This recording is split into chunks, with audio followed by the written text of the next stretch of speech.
अस्सलाम वालेकुम। मैं मोहम्मद इरफान शाकर ते तुसी देख रहे हो शाकर किसान टिप्स चैनल।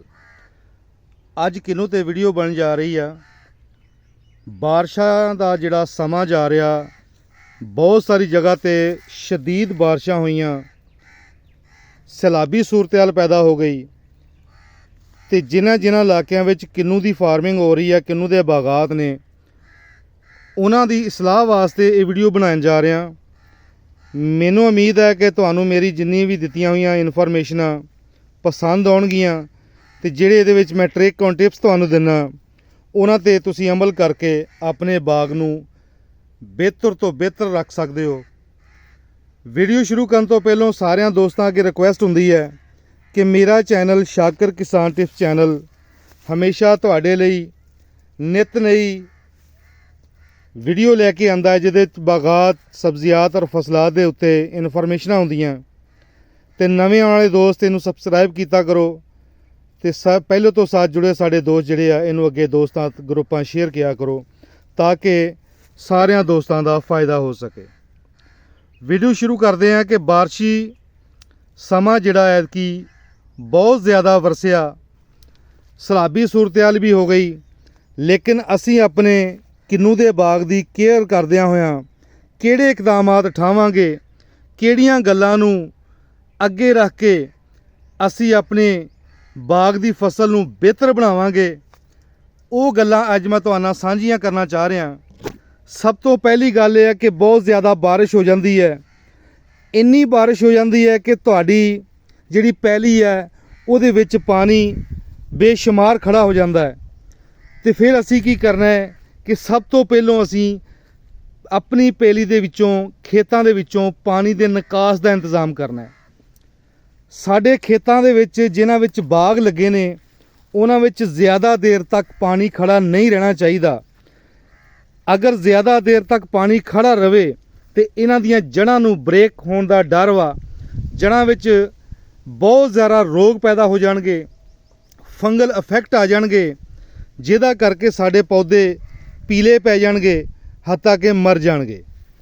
उस तो बाद बारिशां जदों पैंदियां, शदीद बारिशां हुंदियां, पानी का ठहराव जदों साडे खेत च हुंदा है, जदों लीच डाउन हुंदे आ, थले जज़ब हुंदा है, तो बहुत सारे आर्गैनिक मैटर जिहड़े आ, नामियाती मादे आ, वो भी थले लीच डाउन हो जाते हैं। फिर हुंदा की है कि साडे बाग विच माइक्रो न्यूट्रेंट्स की कमी आ जाती है। उस कमी की वजह नाल साडे फल की ग्रोथ ते पौधों की सेहत मुतासर होंदी है, जिहदा करके साडा फल जिहड़ा वा वो बेहतरीन क्वालिटी वाला नहीं बनता।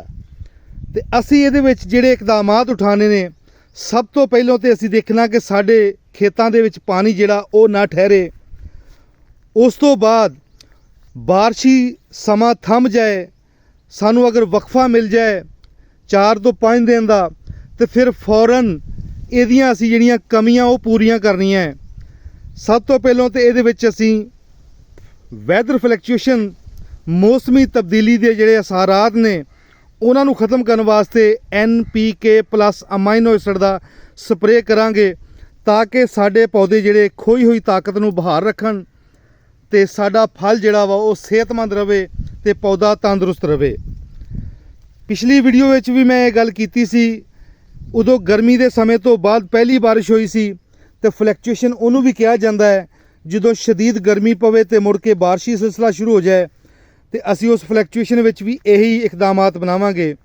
जो शदीद बारिशां हो जान, साडे नामियाती मादे लीच डाउन होने का डर होवे या हो जान, तो फिर असी भी उही इकदामात उठावांगे जिहड़े पौधे की सेहत वास्ते बेहतर होण, इहदी खुराक दे नामियाती मादे नू पूरा करन दे जिहड़े तरीके होणगे उही अपना के चलांगे।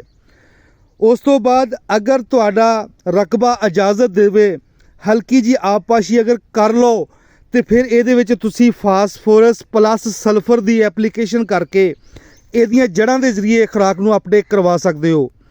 सल्फर बहुत ज़रूरी है क्योंकि जो पानी बहुत ज़्यादा ठहरदा है, जड़ां दे उत्ते उन्हां दे घेरे दे विच या उहदे खोल दे विच फंगस पैदा हुंदी है और जड़ जिहड़ी अपना काम छड्ड जाती है, तो बहुत सारी फंजी किस्म दीयां बीमारियां जिहड़ियां वो जड़ां नू लगदियां, जिहदी वजह नाल पौधा साडा सुक्कण दा डर हुंदा है। असी की करना है कि ਜਿਹੜਾ ਅਸੀਂ ਨਾਈਟਰੋਫਾਸ ਜਿਹਦੀ 12 ਕਾਟ 1744 ਔਰ 1040 ਦੀ ਫਾਰਮ 'ਚ ਆਉਂਦੀ ਹੈ, ਉਹ ਅਸੀਂ ਕਿਸੇ ਵੀ ਤਰੀਕੇ ਨਾਲ ਹਲਕੀ ਆਪਾਸ਼ੀ ਕਰਕੇ ਉਹਨੂੰ ਦੇ ਸਕਦੇ ਹਾਂ। ਅਗਰ ਇਹ ਮੁਮਕਿਨ ਨਾ ਹੋਵੇ ਤਾਂ ਫਿਰ ਘੇਰ ਵਿੱਚ ਜਿਹੜਾ ਥੋੜ੍ਹਾ ਬਹੁਤਾ ਪਾਣੀ ਖੜਾ ਹੈ ਉਹਨਾਂ ਚੀਜ਼ਾਂ ਨੂੰ ਹੱਲ ਪਜ਼ੀਰ ਕਰਕੇ ਮਹਿਲੂਲ ਬਣਾ ਕੇ ਪੌਦੇ ਦੇ ਘੇਰ ਦੇ ਵਿੱਚ ਉਹ ਤੁਸੀਂ ਡੱਬੇ ਦੀ ਮਦਦ ਨਾਲ ਉਹਦੀ ਕੁਆਂਟੀਟੀ ਨੂੰ ਪੈਮਾਨੇ ਨੂੰ ਤੈਅ ਕਰਕੇ ਇਹਦੇ ਘੇਰ ਵਿੱਚ ਪਾ ਦਿਓ ਤਾਂ ਕਿ ਇਹ ਜੜ ਦੇ ਜ਼ਰੀਏ ਵੀ ਖੁਰਾਕ ਅਪਟੇਕ ਕਰ ਲਵੇ ਅਤੇ ਉੱਪਰੋਂ ਜਿਹੜਾ ਤੁਹਾਨੂੰ ਮੈਂ NPK ਦੱਸਿਆ ਉਹ ਵੀ ਦਿਓ ਅਤੇ ਪੌਦੇ ਦੀ ਜੜ ਦੀ ਜਿਹੜੀ ਬਿਮਾਰੀ ਆ ਉਹ ਸਲਫਰ ਪਾਉਣ ਨਾਲ ਕਾਫੀ ਹੱਦ ਤੱਕ ਕਵਰ ਹੋ ਜਾਂਦੀ ਹੈ। ਇਹ ਉਹ ਗੱਲਾਂ ਸੀ ਜਿਹੜੀਆਂ ਬਾਰਿਸ਼ ਤੋਂ ਫੌਰਨ ਬਾਅਦ ਅਪਣਾਉਣੀਆਂ ਜ਼ਰੂਰੀ ਸੀ।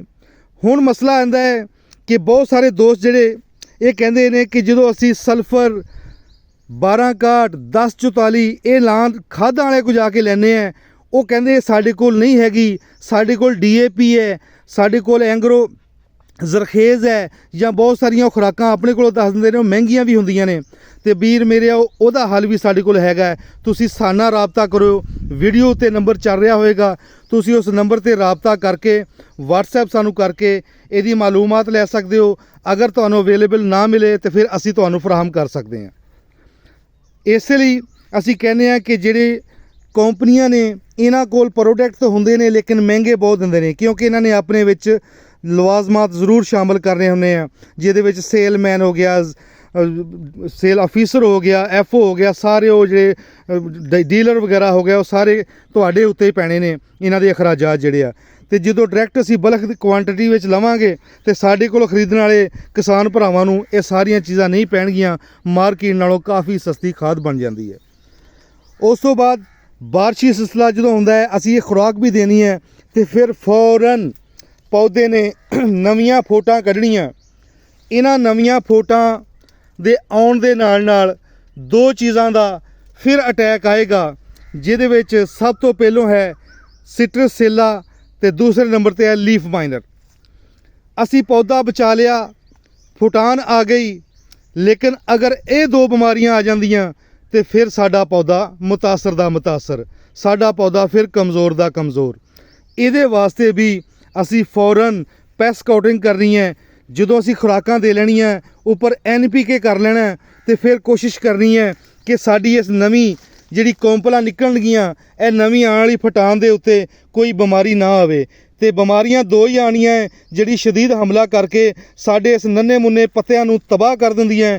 ਜਿਹੜੀ ਖੁਰਾਕ ਲੈਣ ਦਾ ਜ਼ਰੀਆ ਹੈ ਉਹਦੀ ਵਜ੍ਹਾ ਨਾਲ ਸਾਡੇ ਜਿਹੜੇ ਫਲ ਵਾ ਉਹ ਵੀ ਮੁਤਾਸਰ ਹੁੰਦੇ ਨੇ।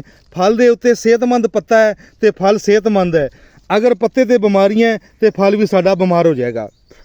ਇਸ ਕਰਕੇ ਇਸ ਫੋਟ ਦੇ ਉੱਤੇ ਸਿਟਰਸੇਲਾ ਔਰ ਲੀਫ ਮਾਈਨਰ ਦਾ ਅਗਰ ਅਟੈਕ ਆ ਜਾਂਦਾ ਹੈ ਤਾਂ ਫੌਰਨ ਤੁਸੀਂ ਇਹਦੇ ਉੱਪਰ ਐਬਾਮੈਕਟਨ ਪਲੱਸ ਥਾਇਆਮੈਥਾਕਜ਼ਮ, ਜਿਹੜਾ ਸਿੰਜੈਂਟਾ ਕੋਲ ਐਕਟਾਰਾ ਦੇ ਨਾਮ ਤੋਂ ਜ਼ਹਿਰ ਹੈ, ਉਹਦੀ ਐਪਲੀਕੇਸ਼ਨ ਕਰਨੀ ਹੈ। ਉਸ ਤੋਂ ਬਾਅਦ ਲਿਓਫਿਨਰਾਨ ਪਲੱਸ ਥਾਇਆਮੈਥਾਕਜ਼ਮ, ਇਹ ਫਾਰਮੂਲਾ ਬਣਾ ਕੇ ਵੀ ਕਰ ਸਕਦੇ ਹੋ। ਉਸ ਤੋਂ ਬਾਅਦ FMC ਕੋ ਨੋਵਾ ਸਟਾਰ ਹੈ, ਉਹ ਵੀ ਅੱਛਾ ਮਿਕਸਚਰ ਬਣਾਇਆ ਹੋਇਆ, ਉਹਦਾ ਜਾ ਕੇ ਤੁਸੀਂ ਇਸ ਦੋਨਾਂ ਚੀਜ਼ਾਂ 'ਤੇ ਐਪਲੀਕੇਸ਼ਨ ਕਰੋਗੇ ਬਾਗ 'ਤੇ ਦੋਵਾਂ ਚੀਜ਼ਾਂ 'ਤੇ ਅੱਛਾ ਕੰਟਰੋਲ ਮਿਲ ਜਾਂਦਾ ਹੈ। ਉਸ ਤੋਂ ਬਾਅਦ ਸਾਈਪਰਮੈਥਰੀਨ ਪਲੱਸ ਥਾਇਆਮੈਥਾਕਜ਼ਮ ਜਾਂ ਕਲੋਥੀਨਾਡੀਨ, ਇਹਦਾ ਮਿਕਸਚਰ ਬਣਾ ਕੇ ਵੀ ਤੁਸੀਂ ਆਪਣੇ ਬਾਗ 'ਤੇ ਕਰੋ ਅਤੇ ਅੱਛਾ ਰਿਜ਼ਲਟ ਤੁਹਾਨੂੰ ਮਿਲ ਜਾਏਗਾ। ਅਮੀਡਾ ਕਲੋਬਰਟ ਪਲੱਸ ਸਾਈਪਰਮੈਥਰੀਨ ਦਾ ਮਿਕਸਚਰ ਬਣਾ ਕੇ ਅਗਰ ਕਰੋਗੇ ਤਾਂ ਤੁਹਾਡੇ ਨੰਨੀ ਫੋਟ 'ਤੇ ਆਉਣ ਵਾਲੇ ਜਿੰਨੇ ਵੀ ਪੈਸਟ ਨੇ, ਸੇਲਾ ਹੋਏ ਤੇਲਾ ਹੋਏ, ਦੋਨੇ ਹੀ ਕਵਰ ਹੋ ਜਾਣਗੇ। ਇਹ ਸੀ ਉਹ ਗੱਲਾਂ ਜਿਹੜੀਆਂ ਬਾਰਿਸ਼ ਤੋਂ ਬਾਅਦ ਜ਼ਰੂਰੀ ਕਰਨੀਆਂ, ਤੁਹਾਡੇ ਨਾਲ ਸਾਂਝੀਆਂ ਕਰਨੀਆਂ ਸਮਝੀਆਂ। ਅਤੇ ਮੈਨੂੰ ਉਮੀਦ ਹੈ ਮੇਰੀ ਇਸ ਵੀਡੀਓ ਨੂੰ ਅੱਗੇ ਤੁਸੀਂ ਸ਼ੇਅਰ ਕਰੋਗੇ ਤੇ ਤੁਹਾਨੂੰ ਚੰਗੀ ਲੱਗੀ ਹੋਏਗੀ। ਅਗਰ ਚੰਗੀ ਲੱਗੀ ਤੇ ਲਾਈਕ ਕਮੈਂਟਸ ਜ਼ਰੂਰ ਕੀਤਾ ਕਰੋ ਤਾਂ ਕਿ ਸਾਨੂੰ ਵੀ ਪਤਾ ਲੱਗੇ ਕਿ ਸਾਡੇ ਵੀਰ ਭਰਾ ਜਿਹੜੇ ਸਾਡੀ ਵੀਡੀਓ ਦੇਖਦੇ ਨੇ ਉਹਨਾਂ ਨੂੰ ਸਾਡੀਆਂ ਗੱਲਾਂ ਦੀ ਕੋਈ ਸਮਝ ਆਈ ਕਿ ਨਹੀਂ ਆਈ। ਅਗਲੀ ਵੀਡੀਓ ਵਿੱਚ ਅਸੀਂ ਫਰੂਟ ਫਲਾਈ ਦੇ ਬਾਰੇ 'ਚ ਗੱਲ ਕਰਾਂਗੇ, ਕਿਉਂਕਿ ਅਗਸਤ, ਸੈਪਤੰਬਰ ਔਰ ਅਕਤੂਬਰ ਇਹ 3 ਮਹੀਨੇ ਸਾਡੇ ਫਰੂਟ ਦੇ ਸਾਈਜ਼ ਡਿਵੈਲਪ ਕਰਨ ਦੇ ਨੇ, ਕਲਰ ਲਿਆਉਣ ਦੇ ਦਿਨ ਨੇ। ਇਹਦੇ ਵਿੱਚ ਜਿਹੜਾ ਸਾਡਾ ਸਭ ਤੋਂ ਵੱਡਾ ਮਸਲਾ ਫਰੂਟ ਫਲਾਈ ਦਾ ਆਏਗਾ। ਇਨਸ਼ਾਅੱਲਾ ਉਹਦੇ ਵਿੱਚ ਤੁਹਾਨੂੰ ਫੰਦੇ ਬਣਾਉਣ ਵੀ ਦੱਸਾਂਗੇ, ਉਹਦੇ ਵਾਸਤੇ ਜ਼ਹਿਰਾਂ ਵੀ ਰਿਕਮੈਂਡ ਕਰਾਂਗੇ। ਵੀਡੀਓ ਲੰਬੀ ਹੋ ਰਹੀ ਹੈ, ਆਪਣੇ ਵੀਰ ਨੂੰ ਇਜਾਜ਼ਤ ਦਿਓ, ਅਗਲੀ ਵੀਡੀਓ 'ਚ ਮਿਲਦੇ ਹਾਂ। ਅੱਲਾ ਹਾਫਿਜ਼।